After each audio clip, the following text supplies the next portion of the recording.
Assalamualaikum warahmatullahi wabarakatuh. Perkenalkan nama saya Amalia Febiana dengan NIM 08011 2825 30051.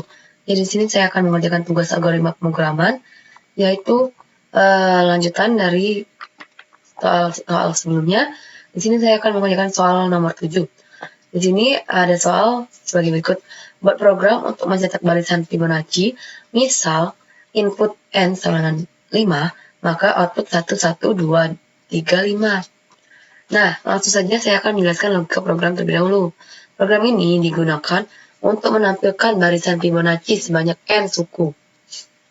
Pengguna terlebih dahulu memasukkan nilai n, kemudian program akan menggunakan fungsi rekursif atau Fibo n untuk menghitung nilai Fibonacci, di mana suku pertama dan suku kedua bernilai 1, sedangkan suku berikutnya diperoleh dari jumlah dan dua suku sebelumnya. Di dalam fungsi main, perulangan for digunakan untuk memanggil fungsi Fibo dari huruf pertama sampai suku ke n, menampilkan hasilnya secara berurutan ke layar. Nah, ini tampilan batuk. Nah, ini contoh program C++-nya. Langsung saja kita ke kode blocks terlebih dahulu. Nah, di sini ada perintah input IOStream. Dia ini fungsinya itu untuk apa? Fungsinya itu untuk memanggil perintah input dan output atau si in dan si out agar bisa digunakan. Kenapa dia, kalau bisa hilang, kenapa dia berarti si in dan si out nggak bisa digunain. Kemudian using namespace std, ini supaya si in dan si out itu atau perintah dasar C++ itu bisa digunain tanpa harus menuliskan std si out, std si in gitu. Maaf.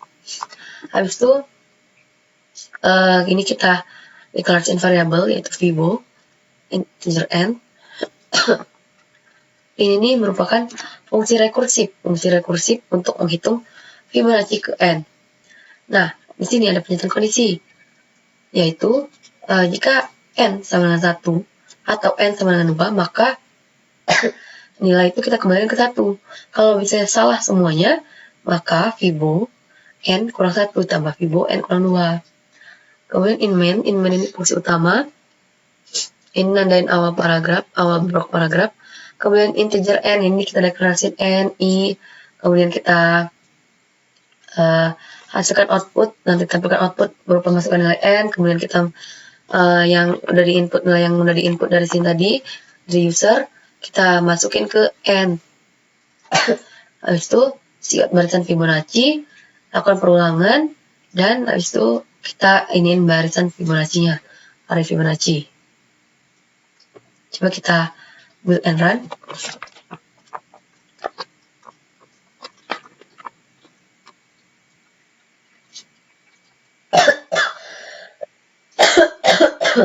Maaf, batuk.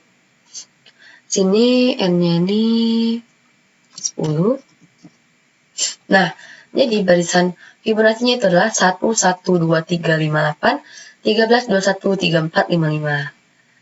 Seperti itu. Lanjut kita bakalan masuk ke penjelasan running program.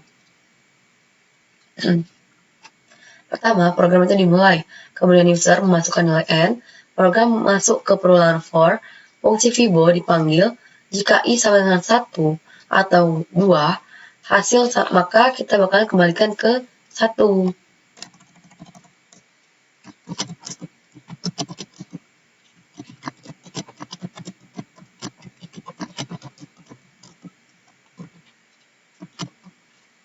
Jika tidak, maka fungsi akan memanggil dirinya sendiri.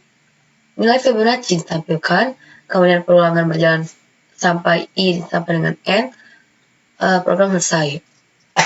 Nah, ini shortcut-nya, yaitu dimulai dengan Bayesian. Nah, kita input n dulu, read n, kemudian kita tampilkan output berupa tulisan berupa barisan Fibonacci. Kemudian for i kita isi dengan 1 sampai dengan n, maka lakukan kita tampilkan output berupa Fibo atau array Fibo. Jika i lebih kecil dari n, maka output koma. Kita selesaikan pernyataan kondisi, selesaikan perulangan, dan selesai. Function Fibo ini nih. Jika n sama dengan 1 atau n sama dengan 2, maka kita kembalikan ke 1. Kalau nggak memenuhi semuanya, maka kita bakalan kembalikan ke Fibo n-1 tambah Fibo n-2. Kita selesaikan dengan kondisi dan kita selesaikan functionnya. Nah, ini flowchart-nya dimulai dengan Beijing, pakai oval, kemudian kita ini kan kita input X, kemudian kita akan perulangan, masuk perulangan I sama dengan kita inisialisasi dulu I sama dengan 1 sampai X. Nah, kalau salah N, kalau benar berarti kita cetak Fibonacci, terus kita tanya apakah I lebih kecil dari X, kalau benar dia nampilin koma, kalau salah dia bakalan melakukan perulangan lagi ke I++. Itu. Sekian penjelasan singkat dari program saya akhiri. Wassalamualaikum warahmatullahi wabarakatuh.